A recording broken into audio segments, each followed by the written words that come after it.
नमस्कार, आप देख रहे हैं भारत एक्सप्रेस और मैं हूं आपके साथ आंचल मित्तल।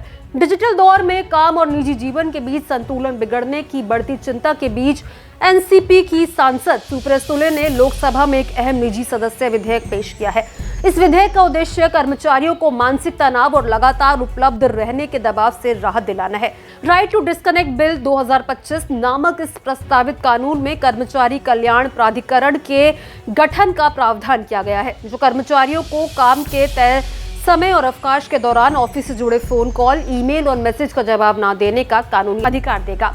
ये विधेयक 5 दिसंबर को लोकसभा में पेश किया गया। इसके बाद सुप्रिया सुले ने सोशल मीडिया प्लेटफॉर्म एक्स पर कहा कि ये पहल डिजिटल कल्चर से पैदा हो रहे तनाव, थकान और बर्नआउट को कम करने में मदद करेगी। उनके मुताबिक लगातार ऑनलाइन रहने की मजबूरी न केवल कर्मचारियों की निजी जिंदगी को प्रभावित कर रही है, बल्कि उनके मानसिक और शारीरिक स्वास्थ्य पर भी नेगेटिव असर डाल रही है। ऐसे में ये बिल बेहतर जीवन गुणवत्ता और स्वस्थ वर्क लाइफ बैलेंस को बढ़ावा देने की दिशा में एक जरूरी कदम है। गौरतलब है कि संसद में हर शुक्रवार का दिन निजी सदस्य विधेयकों के लिए आरक्षित होता है। इस बिल के उद्देश्य और कारण खंड में वर्ल्ड इकोनॉमिक फोरम की एक रिपोर्ट का हवाला दिया गया, जिसमें बताया गया है कि भविष्य में कहीं से भी काम करने वाले मोबाइल कर्मचारियों की संख्या 70% से अधिक हो सकती है। हालांकि इससे काम में लचीलापन और स्वतंत्रता बढ़ती है, लेकिन साथ ही पेशेवर और निजी जीवन की सीमाएं धुंधली होने का खतरा भी बढ़ जाता है। कर्मचारी अक्सर काम के घंटों के बाद भी ऑफिस से जुड़े संदेशों और कॉल्स के दबाव में रहते हैं, जिससे तनाव और थकान बढ़ती है। इस समस्या से निपटने के लिए विधेयक में केवल अधिकार देने तक की बात ही सीमित नहीं रखी गई, बल्कि जागरूकता और मानसिक स्वास्थ्य पर भी खास जोर दिया गया है। बिल में कर्मचारियों और आम नागरिकों के लिए काउंसलिंग सेवाओं का प्रावधान किया गया है, ताकि उन्हें डिजिटल और संचार उपकरणों के संतुलित उपयोग के प्रति जागरूक किया जा सके।